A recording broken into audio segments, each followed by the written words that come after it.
go ahead and order. There we go. So, I don't think we'll have anyone else, so we want to do a roll call to go ahead and start. Consuela Petty, Present. Kim Jones, Present. Rodney Pratt, Present. Andre Jerry, Present. Angel Ramos, Present. and Pastor Lewis. Present. Rick McCabe, Antonina Cantillo, and Brian Mataway. I guess we don't have anybody here from the public, so there's no public comments we have. So, Or any email. would you like to? Yes, I would. Till. Hope I don't embarrass myself.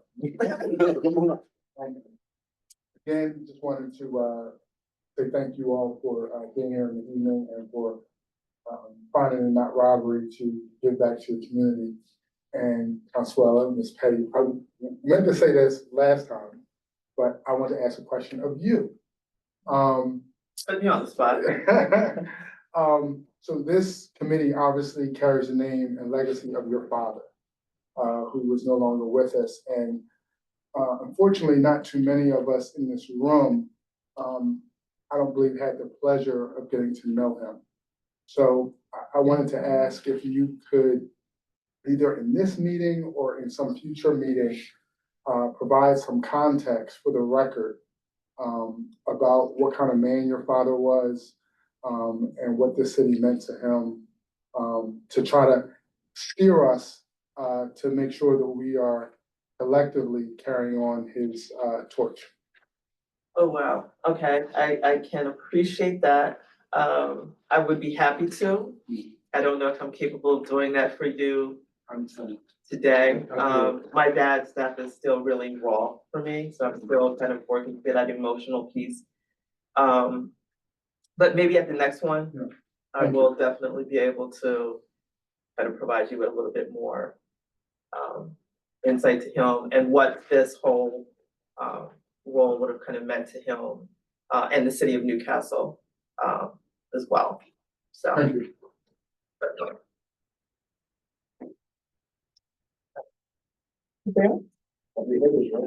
I know, like, I don't How know. many more meetings? No problem, no problem. Presentation of minutes, do we have those? You should all have copies in front of you, hopefully.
I'm gonna get the header fixed because it says City of Newcastle Board of Health minutes.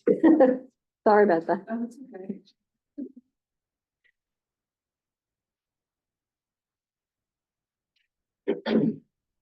That was a good catch, so I didn't know.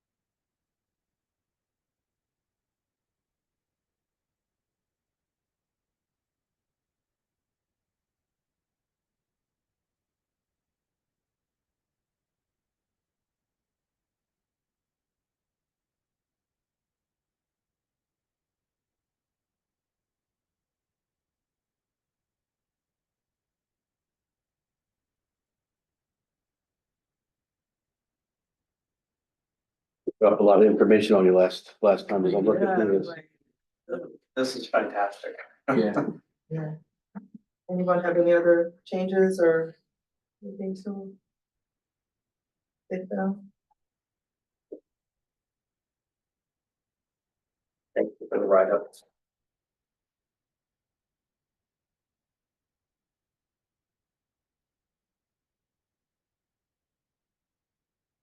I'll make a motion to accept the minutes as written. Second. Anybody want to take a roll call, just to see who all's in favor and All in favor? Aye. There we go. Presentation of officers and committee report?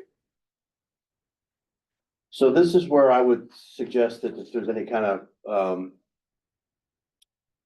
appetite to create a subcommittee for anything, probably right now isn't the time, but if something were to surface, that's where you would, within your group, create a subcommittee. Hypothetically, recruitment and retention or something like that. So if that were to surface, then, and you create that committee, then that's where those reports would come in. So for right now, it's just since there aren't any, we're kind of learning as we go.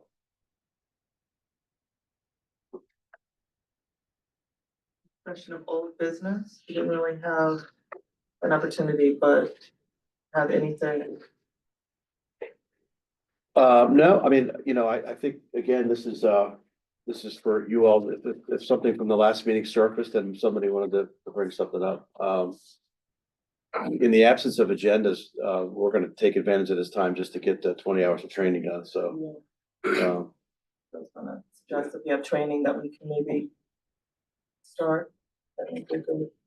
We can, if it's all right with you, I would see if you're comfortable, maybe, entertaining a motion to approve the bylaws. That way we can put them in effect. If there's something you want to change, we can do that.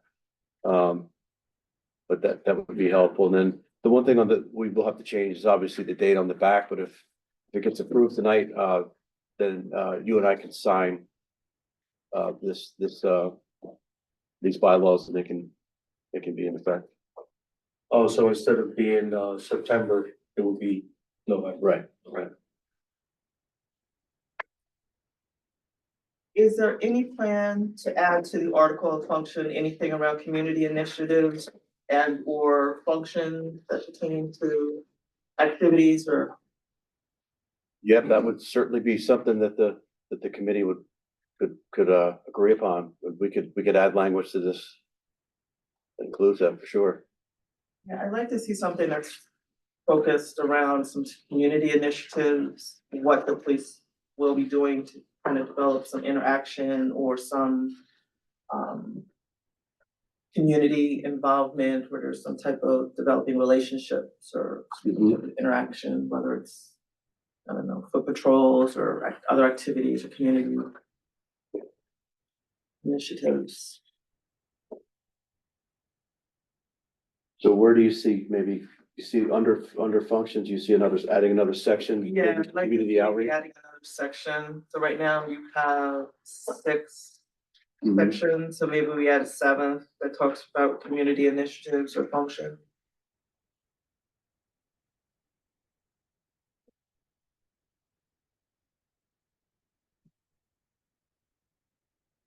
Community initiatives? Yeah, I want to throw some in different title, but I think Yes. community initiatives would be good.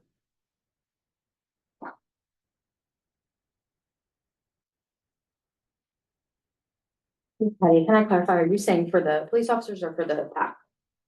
For the police officers Okay. and for us. I mean, I would like to Okay. see it for both. I'd like to see some type of collaborative thing where Yeah. there's some mentioning, because obviously this is gonna have to work hand in hand, so obviously Right. it wouldn't do us any good if the police are obviously not also involved in the whole initiative. Yeah, so the overall purpose of this committee is to make a suggestion like that, and then after, the day will come when the committee meets, has a discussion, and then a suggestion will come to me. Can you create and then we would make a decision based on that. But if you want to add language in the bylaws that creates maybe a Yeah, I committee? still think there's something around the community where we have some type of community function, some type of initiatives or something that really kind of relates back to the communities that we're supposed to be serving. Or, developments or however you want to call them. So we can add section 7 community initiative and then something along the lines that says the PAC, will make PAC will recommendations. Yeah. Or collaborate with the police department to create or to engage in community outreach or community initiatives. Yeah.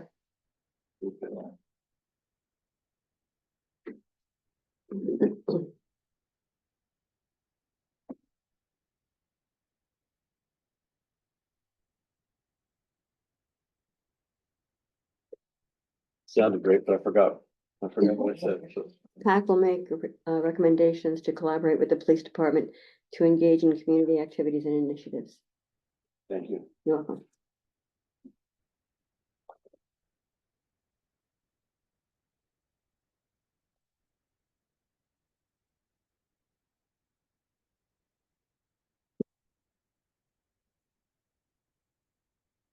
Do we see anything else that? That's all I had. Anyone else?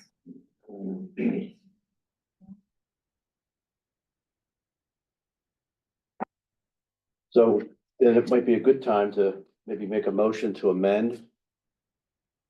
Entertain a motion to amend the bylaws to include section 7 under functionality, community initiative, and we have the language. So if somebody's interested in them making that motion. I'll make it. Huh? I'll make the motion to amend the bylaws to add the community initiatives. For the collaboration between PAC and Newcastle Police Department. I'll second that motion. They're not agreeing? Yes, motion. All right, then I guess we would want to now make another motion to approve the bylaws as amended. I'll make the motion to approve bylaws. That's it. All in favor? Aye. No objection, ayes have it. I don't know if we want to go about appointing like a co-chair. I know you're the chair, but we need to. Because we don't have everyone here, I'd like to. We're missing what? We're missing what, 5? Three. Great. Three. So we have a student from William Penn who's been identified, and then obviously Mr. Lunt and Ms. Stoner. I'd like to please make sure that they're, just in case they have an interest. In having being for the co-chair, so. If we can make a motion to maybe do that at our next session or our next meeting that we have, if everybody's there, and then if not, we can go from there. Especially with the chair. Something everybody can think about. I second. All good? Aye.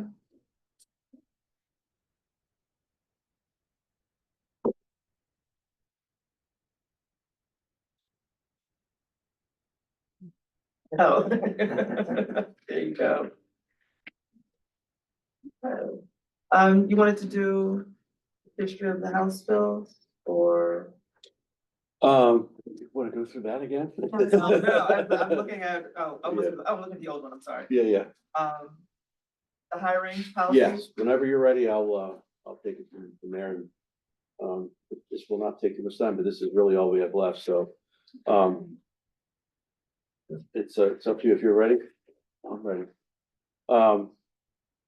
One other thing I did want to talk about was, we said this last week. The law requires 20 hours of training, so last week we started off with 2. A lot of all that legislative stuff counts for sure. The history of how we got to where we got is certainly part of the training. I think we have one person so far that's done a ride along. I would really encourage using that opportunity to burn some of the training time. That way you don't have to listen to me or whoever I bring in here to talk to you. So it's on the job kind of stuff. Would that be something that we would need to contact you to schedule? And if one of us are interested, Yeah, Okay. so, and what I could do, what Captain Dempsey's really the one that sets this up, he runs patrol, he's got a waiver. We can email it to you, sign it, send it back, and the waiver basically, gives us the authority to put you in the car, driving around, so. 2-4 hours, whatever you're comfortable with, those hours will count towards your training, so. What we're doing in here is, and this is actually kind of helpful for us because I'm building a police academy, Citizens Police Academy curriculum, and this is step one. So we're going to have that, but if you have your training in another way through the ride along, you may not have to sit through some of this. So How are those hours long? we're gonna keep track of it. So last week, we took a roll call, those that attended, and then those that were here got credit for the 2 hours. So and we'll keep a log in our RMS. Yeah, if you could send me that, because I'd like to schedule a ride along for probably next week. Yeah, I can, what we can do, we can send waivers to everybody, to the entire committee, okay, and then that way you have so it, that side is done, and all we have to do is just schedule it, right? just schedule it. Okay. Yeah, and, we'd like to just, depending on the operational tempo, if something's happening and we know we're gonna be kind of tied up for a night, that way, we can say, hey, maybe not tonight, but tomorrow, so. But it's generally, there's very little conflicts with this, so. Some Get people. to ride up front, or do we have to be? So you'll right up front. You go out in the front seat, come back in the back seat. We got- No, they're very comfortable cars too, so. There's a laptop in the middle, but. We have a pastor now that just started with us. We just gave him his uniforms and, he's gonna start riding with our officers to get to know them or whatever, so. They, for the most part, they enjoy the company. 12 hours in a car alone can, Oh, sure. so. But if you're ready to do this, then this should be a pretty relatively easy night for you then, all right? So typically, and in most citizens police academies, we start off with how we get to where we get. And in building this, I started to recognize that this is where a lot of the, I don't want to call it confusion, but a lot of the, miscommunication with what we do and how we get to where we go, starts really in the hiring process. I think if a lot of folks recognized, what this process looked like, it might help build a little bit of the trust, in how we get to where we get. I had a great conversation last week with a retired commissioner of Boston. I was up there for a conference. And he tells people that give us a hard time that if this job was easy, you people would do this with me. So, and he's very outspoken about this, but, this is kind of going to be unique tonight because we're about to launch a statewide campaign that we've been working on for about 1.5 years. It's costing about $1.5 million. We've got a relationship with these two companies that are helping, one, market, and two help us streamline this process. So what you're going to see here is kind of a hybrid, what we kind of were doing and what we hope to be doing within like the next few weeks. So with that, we all have kind of the same mindset when we're hiring. And this is one of the greatest quotes that I've seen in a long time, but hire character, train skill. We know we're not getting folks that know this job when we hire them. It takes years, really 3-4 years before you get comfortable in this job. So when we vet and we screen, and you'll see how we take our time to try to test character and test judgment skills, but we know that they don't have the skill set. So it's on us to teach the skill set, but we have to look for the character. So as I said earlier, the Association of Chiefs of Police has partnered with two companies, Guardian Alliance and All Star Talent. We're weeks away from kicking this off. We have I've done a handful of webinars that are out there right now with the now president of the association, and we've kind of pitched this nationally. So last March, I was in Texas I'm the State Association for Chiefs of Police rep for the state of Delaware. And mid-year, the ICP meets just the state cop reps. And I pitched this and it really got traction. And then we pitched it again in Boston at the ICP conference and it really took off. So at these conferences, they have hundreds and hundreds of vendors that take over the convention center and they're selling all the cool stuff, right? But these two had booths next to each other. And when I walked up just to say hello, they were signing a contract with the state of Vermont. And he came over and he said, Vermont walked up to me and said, what is Delaware doing? We want that.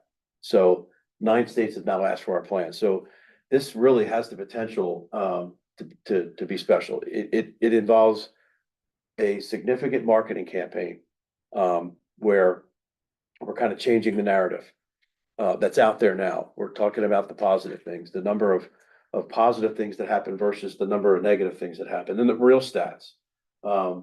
We saw a remarkable stat the other day that said we have about an 80% approval rating. Politicians are below 20. And right above them is the media.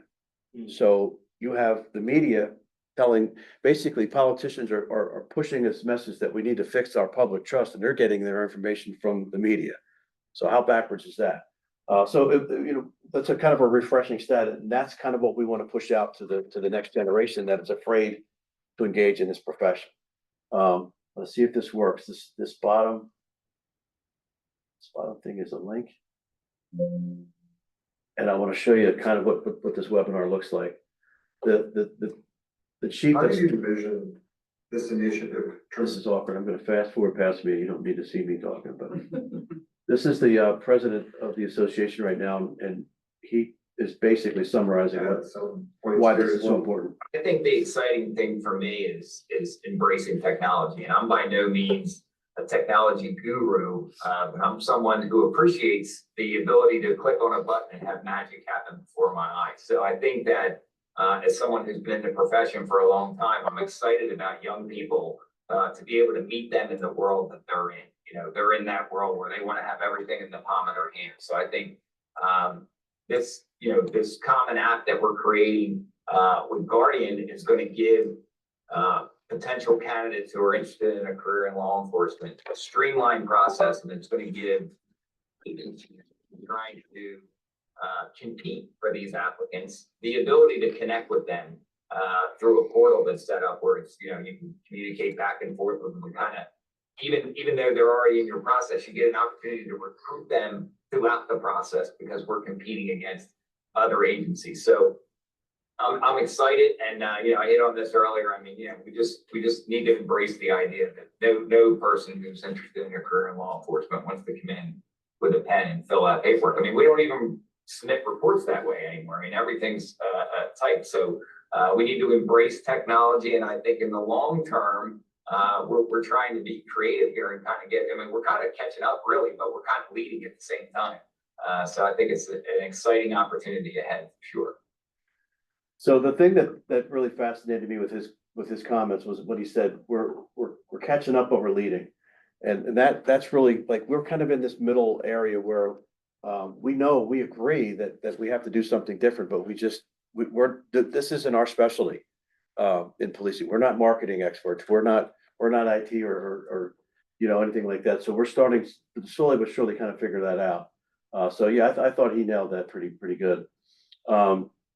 The other thing he said too that was important, and we're going to talk about this, is the streamlining. So basically what the Guardians, and we're going to kind of get a chance to see this, what the Guardian technology folks are giving us is an application, a universal application. So I don't know if anybody have any kids in college, right? So you filled out a Common App. That's kind of where this concept came from. We just did it with my daughter, who just texted me and got into Westchester. Yeah. Is that right? So, but it was painful to sit next to a 17-year-old and go through a lot of that. But once we did it, and now it can go anywhere. And that's kind of what we're doing here. And I'm going to show you what our PHQ looks like. When we pitched this, and I have to tell you that this was not exactly met by all the chiefs with a lot of, they weren't all on the same page. And one of the things that that one of the chiefs said to me was, you're kind of taking away our autonomy. And I said, well, how successful are you right now? You're missing 60 people and you have no applicants. What do you have to lose, right? And then once they came and they pitched this, they did this really awesome presentation in front of all the chiefs. And I'm gonna give you just a quick shot of what they got to experience. They were sold. And the autonomy part of it is, I may want to ask a particular question during the background. We built this, I don't know how many questions there are, but there are hundreds of questions, and I'll show you, you can toggle off any question that you want. And if you want to add, there's a place for a secondary questionnaire. So you can't lose using this technology. So we're super excited about it. So this is typically the first part of how we start to build, how we start to recruit. The marketing part is new. The old days were an ad in the newspaper. It's even considered an old day now just to post something on Facebook. Billboards, none of those things have been working. Signs on the bus. I will tell you that the motivating factor to call the meeting that I called in August 23 to get all the chiefs in the same room to look at this was that somebody called me and said, a plane just flew past me with one of those signs that said $20,000 signing bonus for any certified police officer. And so the brightest of the brightest in the bigger agencies that have all the technology and all the resources, the only thing they can think of is to fix their recruiting problem was to offer my guys $20,000 to leave. And that was very disheartening. So that's still happening to some extent, but we think this is going to fix it. But those things weren't effective. Even the sign that flew over the beach, they got nothing out of it. I came back from the Jersey Shore and there was a big billboard for DSP. They're still struggling. But we think that if we start touching some of the TikTok videos and stuff like that, we may have some input, may have some impact. So this is what our goal is here. I had a kid come in today. I couldn't believe it. I was in here putting this together and I had the door open. This kid walked in and said, to whoever was at the window, can you tell me where your recruiter is? And I like tripped running out of here. And I was like, dude, get in here. And he came in here and I said, scan that. And it's not up and running yet. It's not live, but if you have your phones, if you're interested in doing this, I promise I'm not selling you anything. You won't apply. But it'll give you a chance to see what our folks are going to look at when they do this.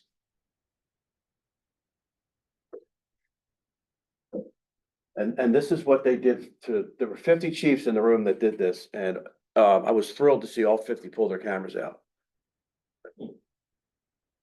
So have you gotten to a site? Yes. Okay. I probably should do this so I can walk along with you. So it should say join Delaware now, right? Or .com. It says apply now. JoinDelaware.com. Right, okay. So this landing page is a state landing page. One of the interesting conversations I had with the chief who said, I'm not doing this. He said, why in the world would I give people that I'm trying to hire access to the state police's salary or somebody else's salary? And so this group is so good. They said, well, then we'll create your own QR code. So now all of us have our own QR code. So that kid, if we were hiring, I would have just said, scan that. And by the time he walked out, he would have applied. So that landing site is the beginning. This is a statewide site. So if you scroll down, you'll start to see some still shots. This is not developed yet. This is very raw. But these still shots are from 3 days of at least 8 hours a day of filming in all 3 counties. So and it's part of a bigger video that's coming out that basically is narrated by Colonel Melissa Zedwin. For those of you that don't know, she just literally retired last Friday.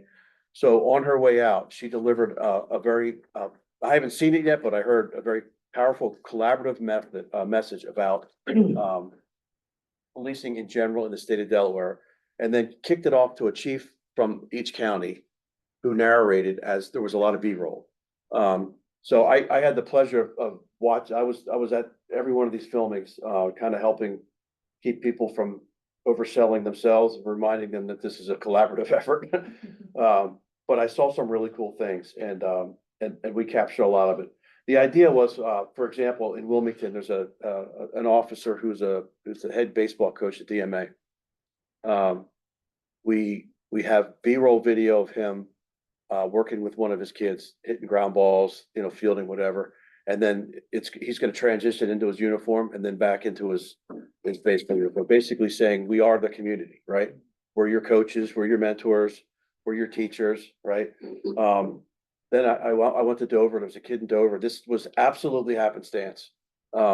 Somehow they decided to pick this bakery. Where they're, I think of Haitian, I think they're of Haitian descent. Or no, French, I'm sorry, it's a French bakery. The officer is of Haitian descent. And the chief picked him, he's, big strapping, good looking dude, right? Walks into this and they start speaking French, just like, I mean, it was, I mean, I have goosebumps talking, but it was not planned. But and these guys caught it all on video. So I haven't seen that yet either, but stuff like that's gonna, that's what we're kind of doing. And then downstate, we did some, we did some cool stuff with DenRec. We did some cool stuff with, we got as many beach towns as we could together in one spot, did some boardwalk, beach walking, stuff like that. So we're showing, not only do we have a diverse, style of policing, coastal, rural, urban, county, state, but it's a diverse group doing it. So, so that's where this thing takes you. And then if you were to scroll down a little bit farther, you'll see that, there'll be, now you can see that this is all canned stuff, the entry level stuff. Those aren't our guys. We're gonna replace all those pictures with Delaware. But if you go over down to the bottom, you'll see the opportunity to filter by county, filter by environment, filter by size. And that will kind of narrow your search. And then you can go down to the agencies and there's a star next to each one and you can click on the star. And then hit go. And then when you fill out your common app, every one of these agencies will get hit. So this is what we're getting, this is what we're transitioning into. Before it was answer the ad in the newspaper, come in, we hand you the paperwork, you fill it out, and it's weeks and months before you hear anything. So the main lining of all this is the goal is to speed this process up and because, I hate to use the word this generation, but they don't want to wait 6 months. They don't want to fill stuff out. They want an answer and. Talking about the millennials, Yeah, they want to just go on the thing and do. everything's on their phone. So this, Wait a minute.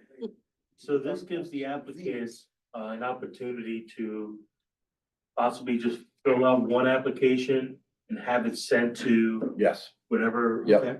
and By pressing the star, correct? the star selects the agency, yep, Okay. and then at some point you hit enter. Then you're gonna get met with a screening question. I'll show you real quick what that might look like. It's 6 generic screens just to make sure you're eligible. Are you a US citizen? Are you 18 years old? Are you 21 years old? Do you have a license? Do you have a GED?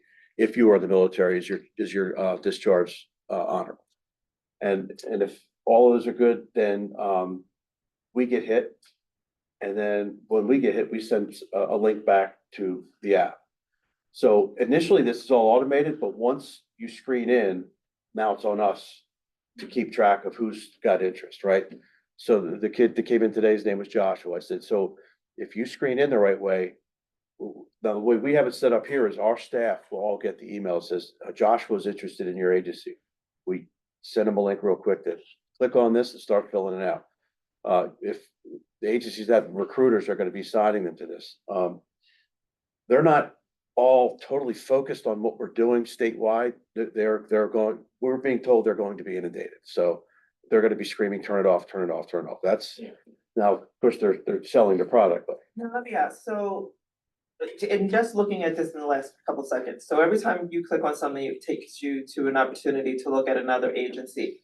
How does that then, how do you stay competitive then if other agencies are offering bonuses that you're not? Like, how are you ensuring that you're getting an applicant? I get that question a lot. So especially from the agencies that are afraid that this is gonna only benefit the agencies that have all that. My answer is, Rob, rising tide will float all boats. At some point, they're going to have to stop offering the signing bonuses. At some point, the city's gonna say, we don't need signing bonuses. You've got enough people that have interest. Let's, let's kind of be a little bit more fiscally responsible.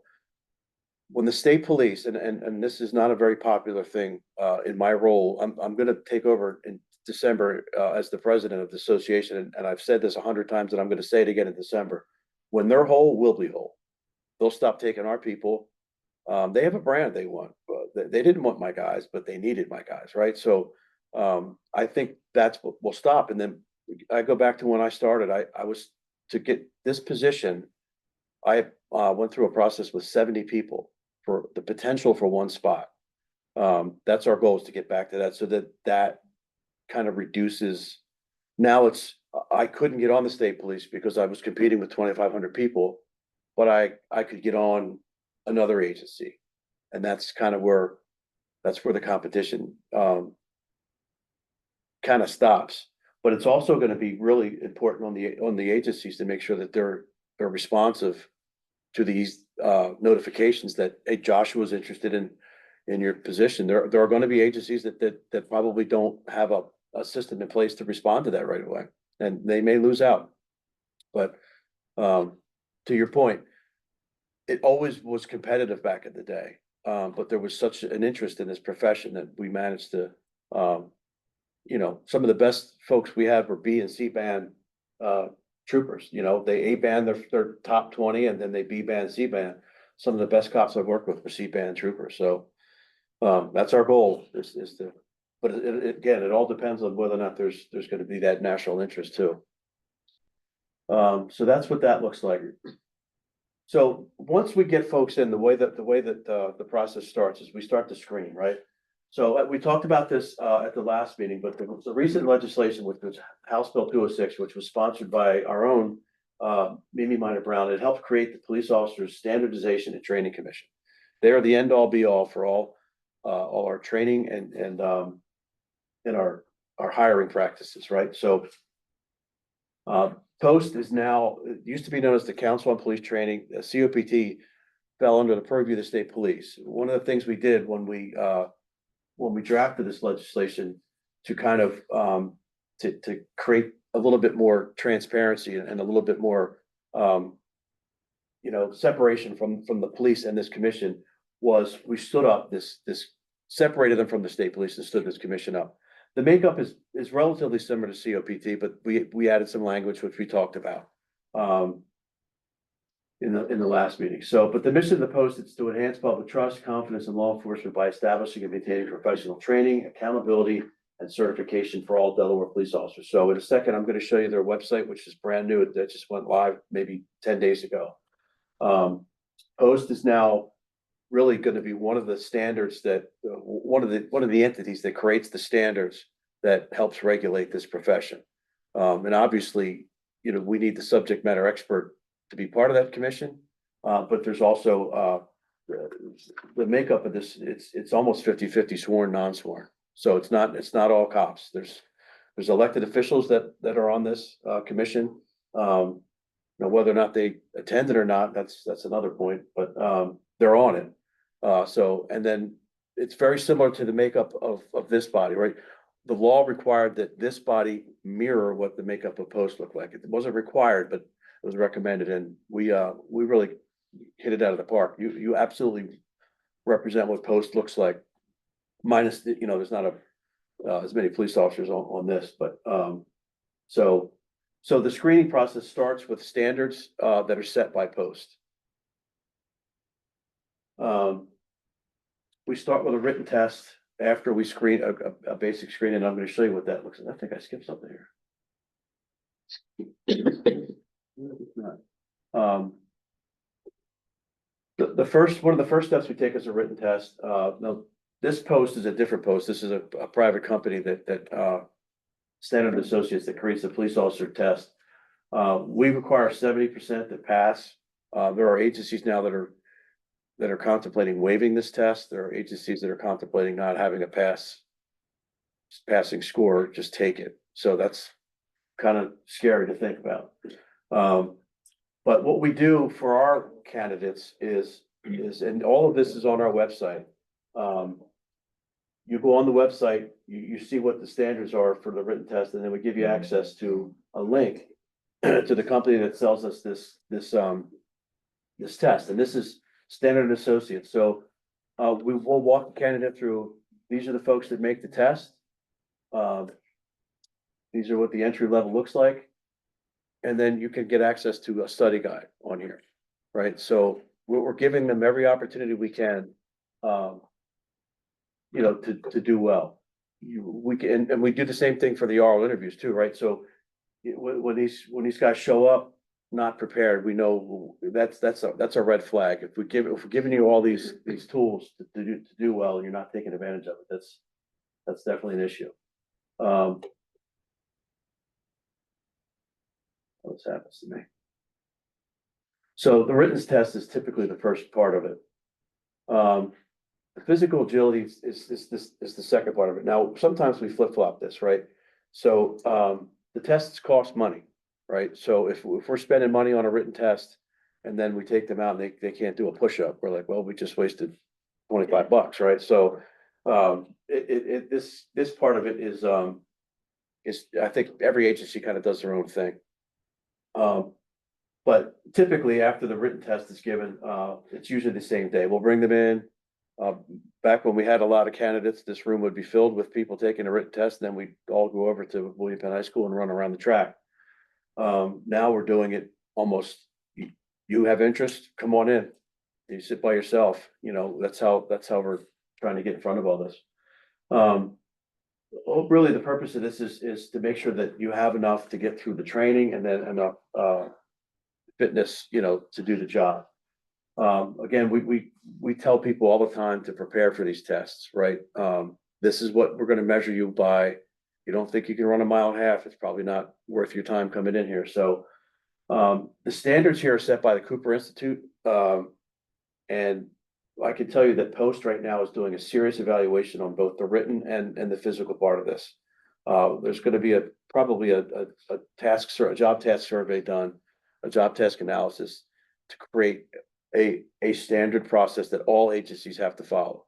So I do this. One agency may do cardio kinetics where they put you on a treadmill and they do that VO2 stuff. The goal is to make sure that we're all doing the same thing. What got lost in that translation was that we're not going to have one testing site for everybody. You have your autonomy, run your test how you want to run your test, but you're going to have to make sure your candidates meet a certain standard. And that is definitely coming. This isn't a ton, but 26 push-ups, a mile and a half, 15 minutes, you can almost walk that. And 26 sit-ups, 16 push-ups. That's not hard at all. And at the very end, you're going to see what the training academy looks like. So if you can't do 16 push-ups, the training academy is not for you. Then if they make it through both those processes, then they go in front of an oral board. The applicants that come here, they're met with our administrative captain. You all know Tina Shoghar, and then she picks a patrol officer and a patrol supervisor. The interview is documented here. So each one of our panelists gets this, and we've made this up so that we take a lot of the subjectivity out of it, right? So we have questions that are geared towards, identifying character, identifying judgment, identifying how they may handle stress. But after each question, we've kind of written what we want you to expect, right? So tell us about yourself, right? If you go on any website about how to conduct an interview or how to pass an interview, they'll tell us about ourselves. Is it like, I like to go fishing, I like the Eagles, it's tell us about what you bring to this profession or what you would bring to this agency. So we're clear about that. We weren't always on the same page with this. There would be 3 panelists that say, well, I like this answer. I like to fish too. I'm like, that's so, so we've honed this in. Obviously I'm not going to go through all of this, but these questions are geared towards identifying judgment, identifying character and stuff like that. We also scored it so that you can't just pick threes, right? Just go right down the middle. You gotta think. And you gotta take notes, and then this sticks with us, right? So that if there's ever a question. And then they're given the opportunity to score them at the end as they walk out. And then they score them based on their verbal communication skills, their enthusiasm, initiative, team building and interpersonal skills, and then time management. So those two scores are added together, and that's how we come up with how you score on our interview. So a lot of thought went behind creating this type of interview. And we'll talk a little bit more about the suitability too.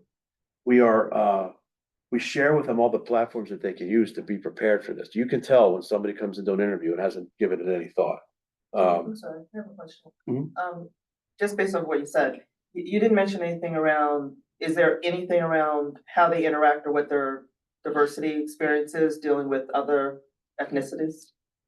Other questions on this about that? Let me see. I don't know that we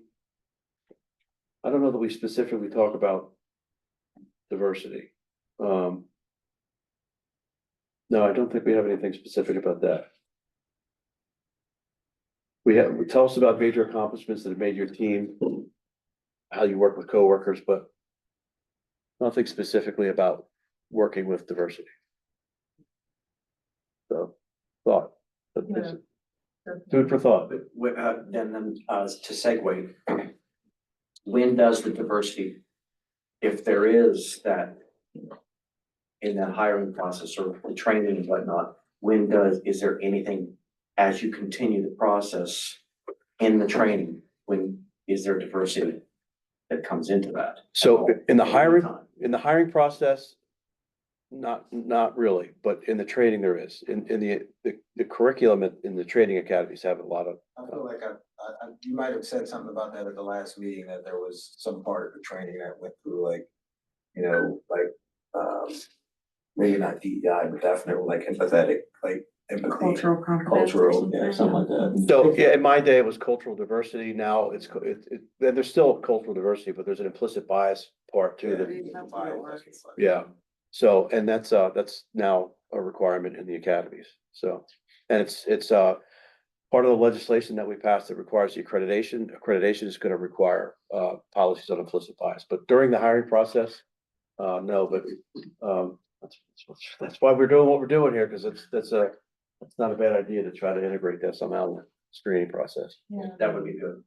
They wanna weed them out before they get into the training process. Yeah. There's a line of questioning in this during the psych exam that identifies, or is designed to identify stuff like that.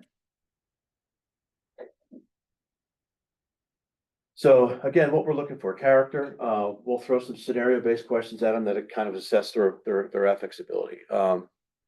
Maybe we say hypothetically, you go to a burglary. You go in and you see your partner loading his pockets with, something from the business. What do you do? How do you handle it? Judgment skills. One way to kind of identify their ability to make judgment calls is to ask them, have you made a wrong decision? A wrong answer would be, I've never made a wrong decision, right? So never done anything wrong. And then what did you learn from it?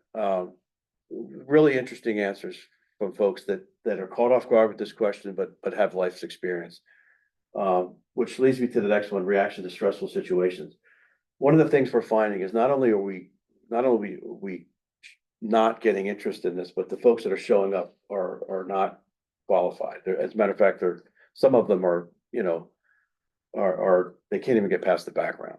I mean, it's that bad, which is not uncommon, but that's all we're getting. The other part, the ones that get through all of that have no life experience. We're learning that, they're 22, 23, and they really have not been pushed or put in stressful situations. So now this can be, we're not obviously looking for something that would be job related here. It could be a stressful situation at home. It could be a stressful situation at school, or their part-time job. So, but again, the way that they answer this says a lot about, really their character and judgment skills as well. So, and then they get through all that and they go through an extensive background investigation, right? This is where we identify some things that, when we don't just talk to references, right? When you're taught to do a background, you're taught, yes, reach out to the personal references, but then you need to develop 5 more references from those references, because they left this guy off for a reason, right? So go find out why and talk to them. I'm gonna show you this Guardian, link here in a second, which is helping us speed this up. But one of the things that we've learned, by doing so many background investigations is that, even when we hand them this packet, which is gonna change, we're not doing it anymore, but and Tina was infamous. She would be in the trauma room next to me and I'd hear her hand this packet to a potential candidate and say, whatever you do, don't omit and don't lie. And then 3 weeks later, I can hear her yelling at them saying, why did you leave that off we can't hire you, why did you lie? So one of the things we're learning is like, it's getting more and more challenging to find people that are qualified based on this. People always fail backgrounds, right? Historically, there's a significant amount of people that don't make it through the background. The problem is there aren't people that are making it through. So we're hoping all this changes. Is that the same for only new applicants or, well, I shouldn't say new applicants, so new or even referrals, like if you get them from another agency, the same background, or do you guys not do the same thing because they're coming from a different police force? It's a great question. And the accreditation is going to require the same type of background. One of the biggest mistakes that we made in this profession was not doing that. Just that, oh, you came from there, your chief said you were a great guy. Well, maybe chief's trying to, Yeah. addition by subtraction, right? So in Delaware, we've been good at this. We're also, Post is also standing up, and then they probably have it now. I'm gonna click on this Post link. They have a link that shows all the decertified officers, the National Decertification Index.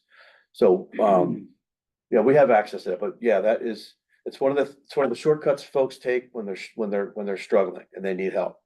But we do it a lot better here in Delaware. So, but that's a great question. We have to go through the same thing. Maybe not as extensive, right? So we're not, maybe not,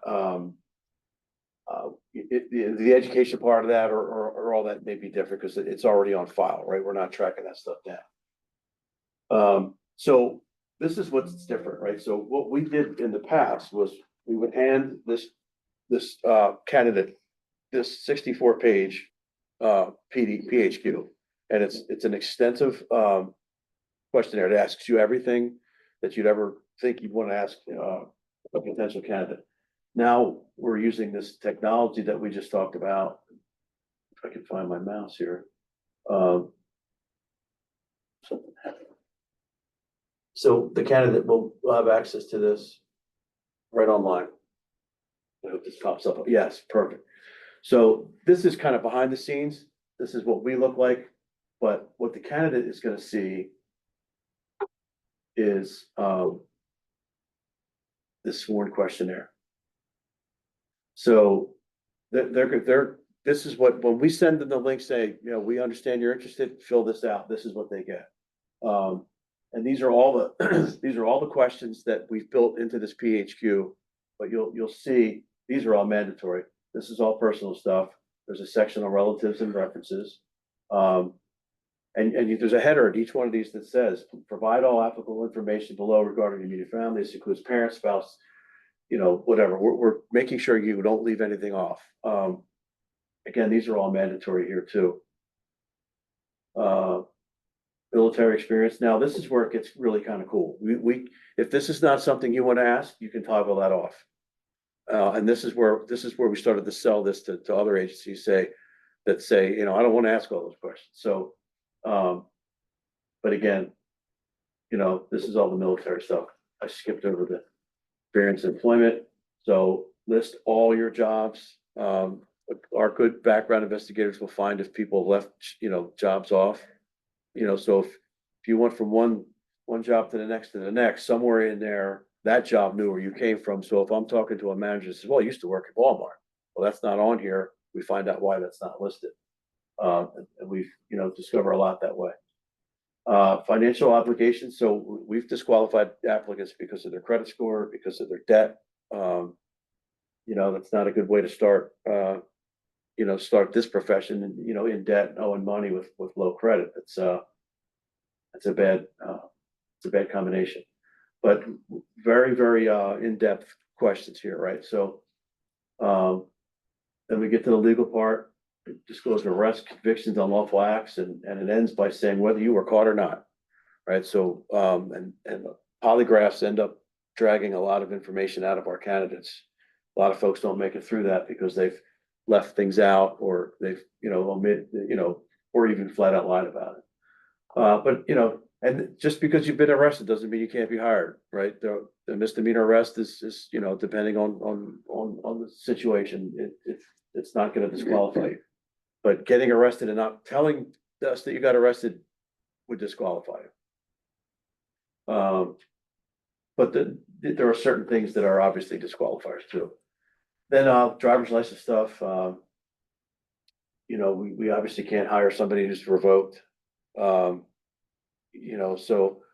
if you've been revoked at one point and enough time has passed, then there's some subjectiveness there. I do have a little bit of leeway as the chief to kind of look through this stuff. People with a lot of points are a liability because, our insurance carrier might not want to cover, somebody that's carrying a lot of points. So there's a lot to factor in there. And then there's the miscellaneous stuff. So this is what hitting that QR code is going to get them to.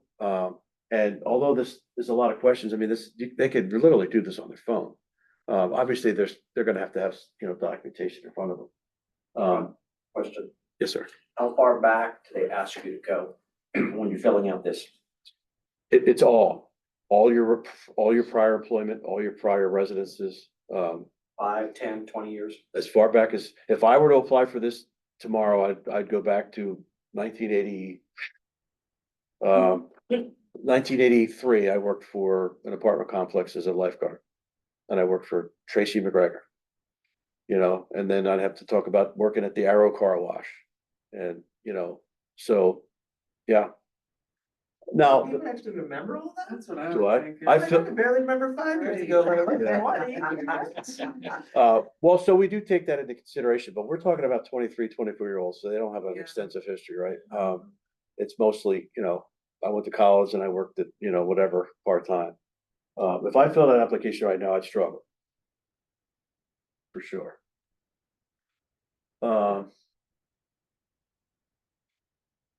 So that's the background. They get through the background, they get through the oral review, they'll come to me and say, all right, we like these 3 people.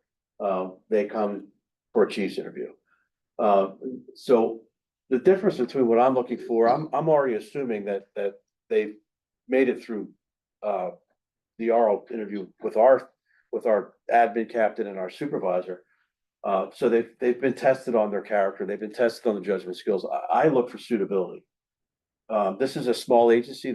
We're family type, kind of family oriented a little bit. We all get along, which is really nice. We want to keep it that way. I've interviewed people that I could tell were not going to be a good fit. A little bit of me, I in the interview.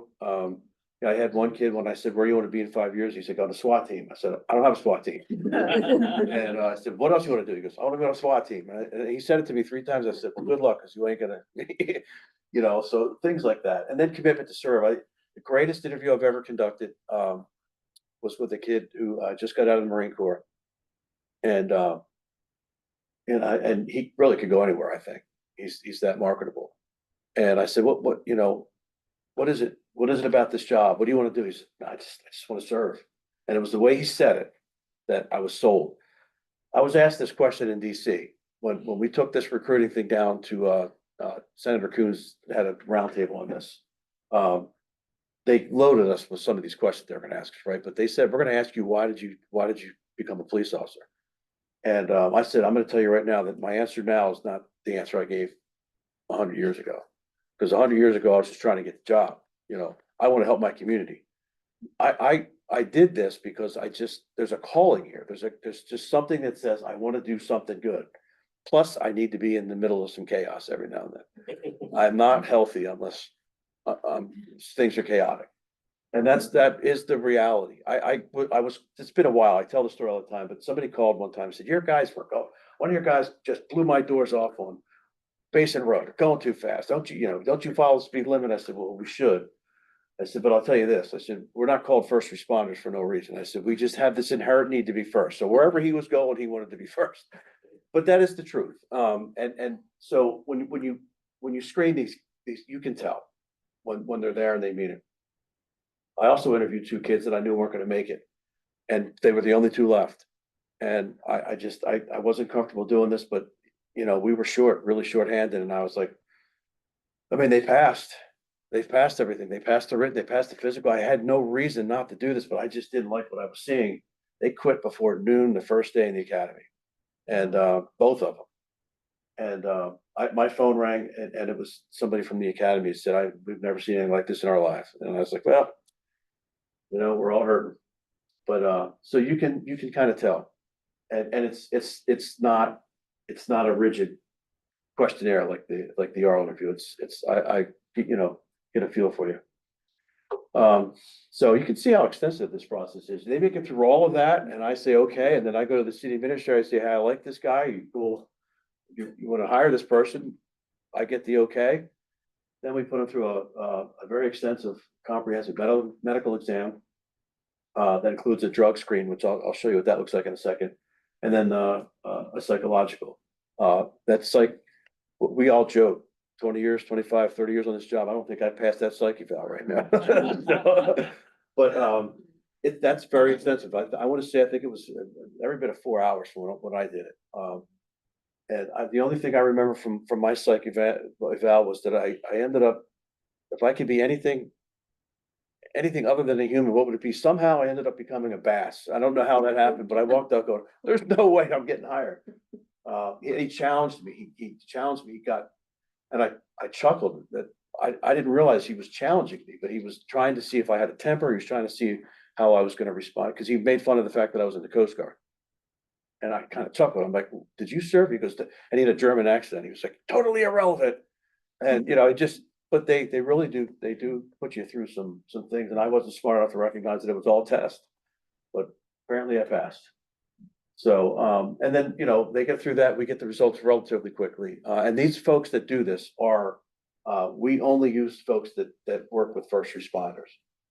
So they know what we look like after the 20 years of beatdown. They know kind of what to look for from the mental makeup or the emotional makeup. I missed a slide here that had the post. I guess I don't know wait a minute, is that it? No, I can type it in here. I wanted to show you what the post website looked like. They make it through this, and then we send them to the academy. So we've used 3 academies. I've used Dover once. A lot of our folks are county. The last one we have is DSP. Both are really good. But this, I have a couple of videos I want to share that it just kind of give you just a little touch of what it looks like when they go in there, and why we go through so much screening, and why we test their abilities, their judgments, and. Now, before you do that, I have Yes. a question. Yes. So those 2 kids that quit Mhm. or they resigned, when that happens, is there any explanation? Do they say why they resign? I mean, do you get any kind of explanation in order for you to, the next time as you're working through the process of hiring more people, to have that process of why they resign in the back of your head, so you can be proactive, knowing that when the new ones come in, that you see something because of that happening. Do you get that information? Yes, that's a great question. So I'm gonna say most of them can't handle the physical part of it, so there's really not much to talk about, right? There's been a few that and it's interesting how they've changed the format of this training. They show very early now, a lot of the shootings where we get shot. and they do this to kind of, to say, look, let's not forget how dangerous this job is. They've lost more people in the first couple of weeks because of that, realizing that why would you show them that stuff 4 months in, and then because it is beyond horrible to watch the raw footage, not the edited, the raw footage. And it's chased people off. So they moved that up. So we get that feedback, right? I can't do this. In the two cases of our guys, and I say that's a great question. I knew it was a physical thing, but I wanted to interview one of them. And I brought him in. I said, where did we go wrong? What did we miss when we interviewed? And I already knew the answer. I mean, this kid was, I went through the fire academy, and I love firemen, but their academy is not anything like ours. And he just kept harping on the fact, this is nothing. And I was like, this dude talked too much, and this dude doesn't know what he's getting into. So, but I asked him, and he said, that's not how you train people. So there's a lot of yelling and there's a lot of screaming. And I said, what do you think's going to happen to you out here? You think everybody, you get yelled at all day long, not by me. We have to know how you're going to handle that. And you couldn't handle 4 minutes of it. So the other side of this is, I haven't run a mile and a half since the academy in my uniform, right? I've been in some foot pursuits. And I was 10 for 10 for the first couple of years, but so the other side of that is maybe we are looking at, do we really need to run them that much?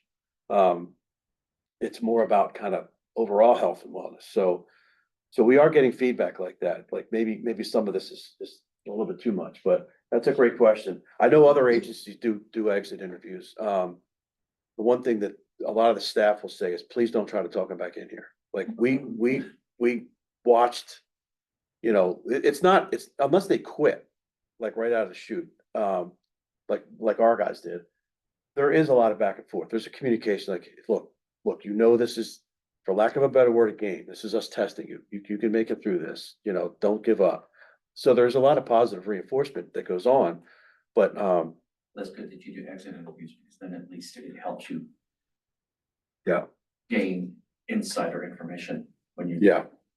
And we're terrible as an industry. We have been terrible as an industry to make those adjustments. We are, the worst thing you can say in front of me is, that's just how we do things. So like there's a whole nother generation of us that are saying, we got to be in front of these things. That's why that expression that Chief Ogden used is great. We're behind, but we're leading. We're starting to kind of catch up.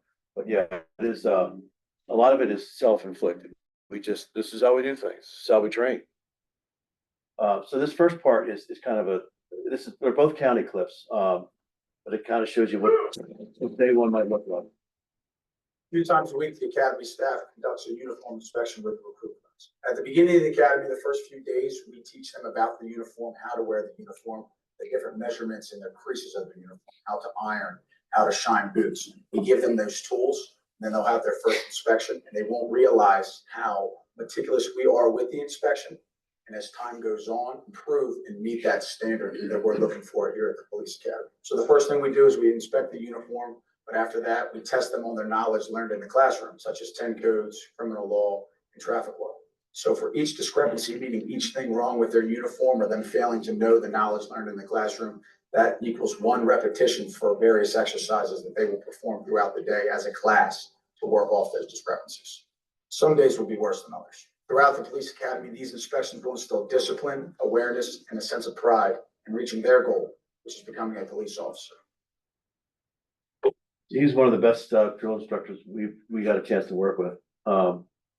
So the part that he's brought up about the inspections, and then we call them gigs.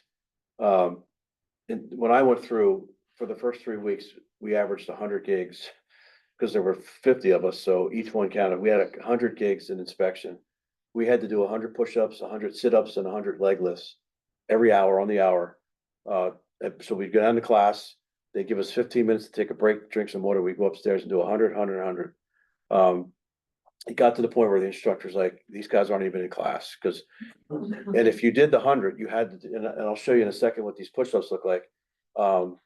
If you were out of sync, you did them all over again. So the whole point was to train train you to work together, train you as a team, figure out how you can all do this together. And some classes take longer than others, but that's why he said some days are worse than others. But the point behind it is to get you used to being uncomfortable, to get you used to being, challenged mentally and physically. And it's more mental than it is physical, which is hard to imagine. It's you want to give up, you want to quit early on. You're like, I can't do this. This hurts. Why am I doing this? I told the story the other day at the colonel's change of command. I'm looking up at the barracks I lived in. I said, I used to stare out that window. I'm like, this needs to end. So, this is another one that kind of shows, this is I finally an got a ad, this one, I'm generator on the sorry. mountain so I can one up my neighbor Paul this holiday. And Michael's has decor and trees even I've never.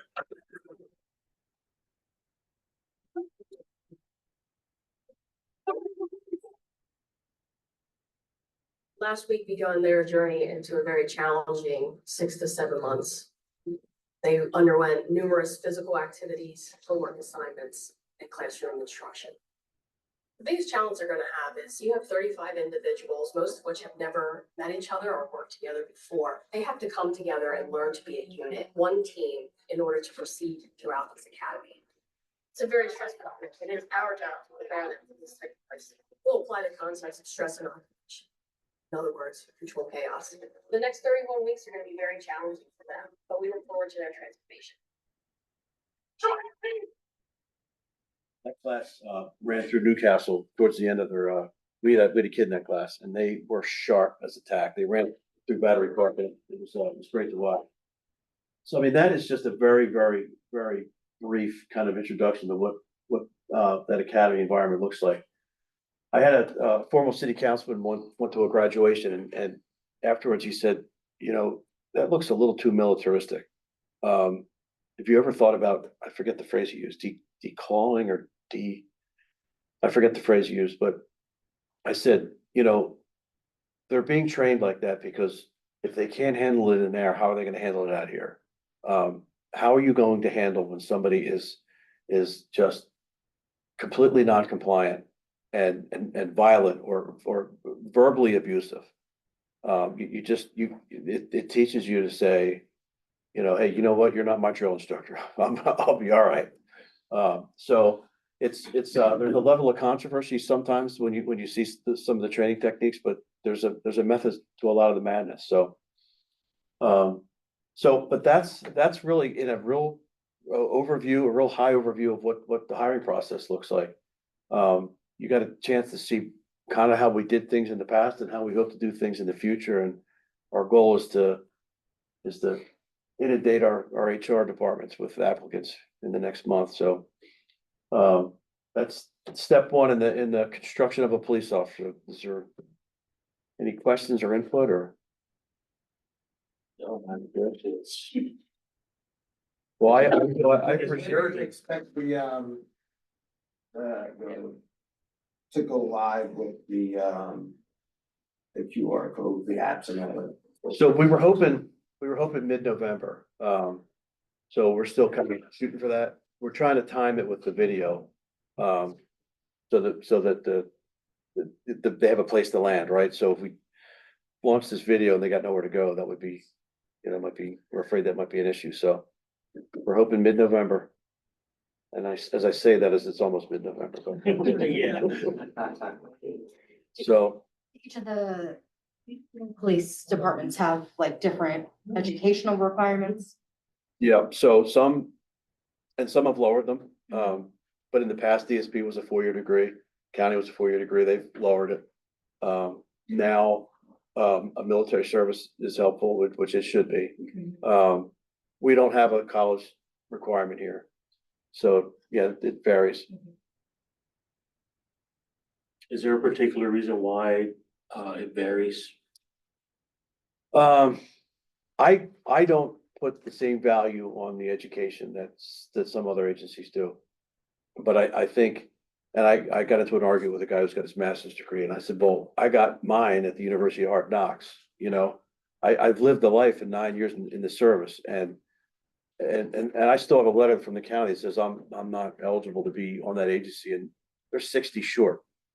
So it just didn't make sense, but I think a lot of it had to do with creating standards to kind of to really, you know, quote unquote, get the best of the best. But I think it's a philosophy, and I don't necessarily agree that I mean, I don't take anything away from the folks that got their degree, but you know, there's common sense, and then there's. I also think it's, at least from my experience in PA, but, you know, it sounds like it's the same here, because in PA, state police have to have a 4-year degree. You know, I mean, you don't have county police, you got a sheriff's department at the county level, but you have your local, you know, police departments, your townships or whatever, municipalities. But it's usually that the township municipalities and then here, like, that don't have that college degrees, because those guys and girls are more tied into the community. Like, so you're more focused on and more interested in people who have lived life experiences and maybe who have connections to the communities that they're going to be serving in, where that state police, again, I'm more so talking about PA than Delaware, because I'm just not that versed in Delaware, but I know for them is, you know, the state police, they're not really doing community-based supervision. They're doing, you know, they're doing interviews or investigations at, you know, statewide for different things. They may have, you know, outside of the occasional traffic stops or something, they're handling, you know, gaming commission or gambling or, you know, maybe some high level coordination, ATF or FBI or something like that. So that's just what I've seen, you know, on that side, and I imagine it's the same here. Yeah, it was. I think they've lowered it to the point where now if you do 3 years here, but you don't have a degree, they'll take you. Because now you have the Yeah, experience. you have the experience now. Yeah. It's the same way there. Like, if you have the experience, then you can jump over. Yeah. We're hopeful that they go back to that, so that we get these really, because to your point, one of the things we're doing differently is we're talking about the value of what policing in a small town has. One of the things I said in DC was that the question came, how are you going to compete with these agencies that pay all this money? Well, one, we have a city that invested in our police department, so these guys do very well, right? But two, I always say this when I talk to these young guys, when you go to a call, do you want to go to a call and write a report based on what somebody told you or what you just rolled up on? You know, you just, I mean, seriously, and then you were able to intervene. So, I mean, we have a lot of experience. We have people that have taken dying declarations from somebody that was shot and killed. You know, you go to some of these bigger agencies, well, they wouldn't even know what that meant. Yeah. So there is a lot of value to that. And to your point, that's what, when these guys don't qualify to go, this kid today is not going to get into the state police because he's not qualified. I sent him there. I know the recruiter. I said, I'm going to hook you up, but I know he's not qualified. But I said, I know you're certainly capable of working at a place like this. So, but it's a complicated process for sure. And even despite all the fail safes and all the screening and all the things we do, we sometimes we swing and we miss. So very hard. So if that's all, I'm done. Count towards the training? Absolutely. Yeah, this is 2 hours of, this is really, this is gonna be what our Citizen Police Academy looks like. That's kind of the goal, so. I do have a question. Mhm.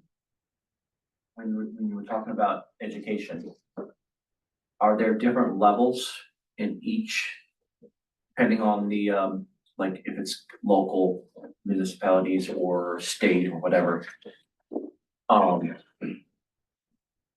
Boots on the ground versus educate. So basically, like, you want to serve. I don't mind being on the beat for a certain amount of time, but I also want to go up the chain, do education level. And let's say they want it because they want to continue to serve, but also they want to grow and become, you know, get all the way up to a position that you're in right now, or maybe go up higher. I don't know, as far as like then going to the federal government or whatever, just that process to that. Does that, I mean. Yeah, so it varies from agency to agency, but typically there's a stop right around sergeant without, if there's an education request. So let's say you have a 60 credit limit, right? Which I think most people are going to now. 60 credits will get you up to about a sergeant. If you want to go beyond that, you have to have a degree. So I think Nate McQueen, I think, was it Nate? No, Rob Coop was the colonel of the state police.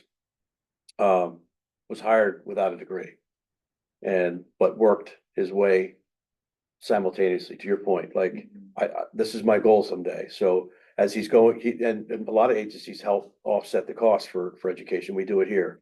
So, you know, not only are we paying to help you get your education, but we're also giving you an opportunity to keep moving up. So it happens all the time. So he ended up becoming the colonel of the state police, having been hired without a degree. Do people ever come back around? If they've gone to the state police or gone somewhere else?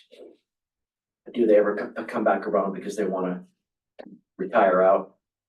It's very rare. So especially with the state police, because their retirement is, I mean, their guys retire, their pensions more than our salaries.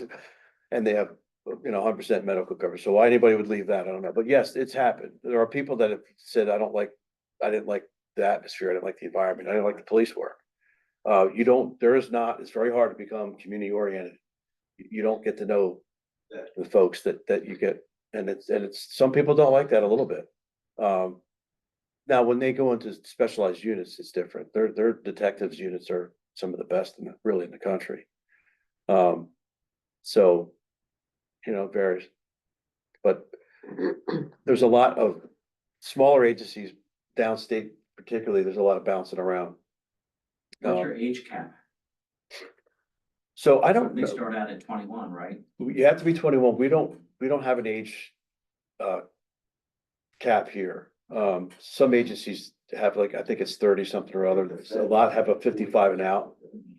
The 55 and out, I think, is ridiculous coming from a 58-year-old. But you know, I get you want the movement, but you're also, like, Colonel Zebley is one of the best leaders I've met. And it's a shame, you gotta say you gotta go. Now, she was replaced with somebody who's very competent and gonna do a great job too. But Bill Crotty. So yeah, so I think Wilmington, the county, the state are all 55 and out.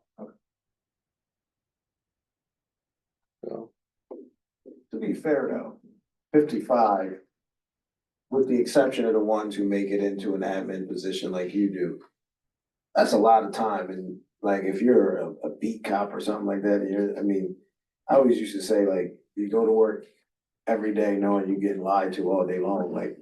yeah. The years add up quick. No, look, we say this all the time. I mean, look, the reality is we die a hell of a lot younger than anybody else, right? So, and I definitely think, when I say that, I meant for the administrative folks, like, we're chasing, especially now. So 2020 chased an entire, I think I brought this up last meeting, chased an entire generation of leader out. Yeah. Right? Scared all the 20-year veterans that were potential leaders, they all ran. And so, you know, do you really want to force somebody out of 55 when you're struggling to, but no, I look, Somebody said for institutional knowledge too. That's exactly- And that's what you're losing. Yes. When they're forced out. That's exactly right. We lost a lot of institutional knowledge for sure. But to your point, I would, I don't know how I would fare right now if I were to suit up and go 10-8. I do the best, like, I'm at the gym every morning. I do the best to stay in shape, but yeah, I don't know. I don't know how I would do. But Anybody have anything else? Pick a date for next month, or? We're gonna do With the holiday, I know December is like kind of crazy, so do we want to do December, or what do we want to do?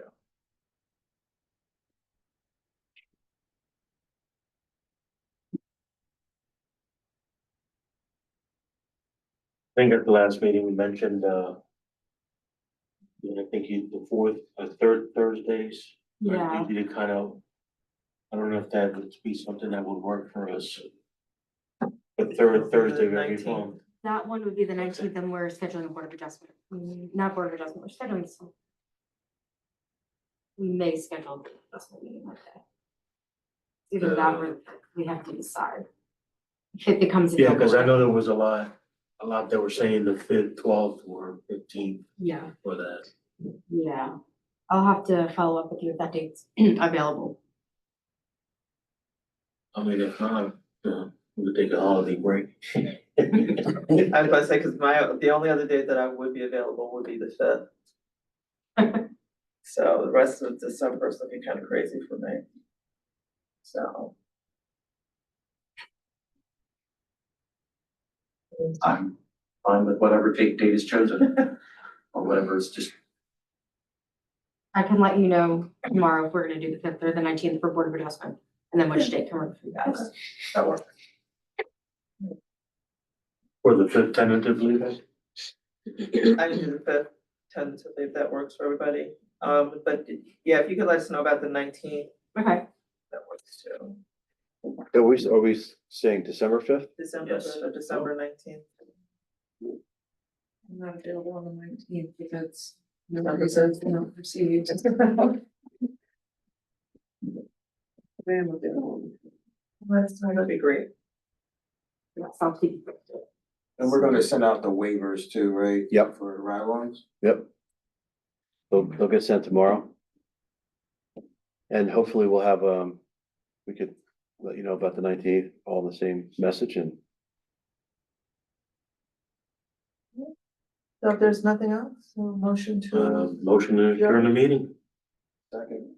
all in favor? Aye.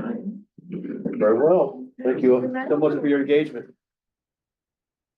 Thank you again.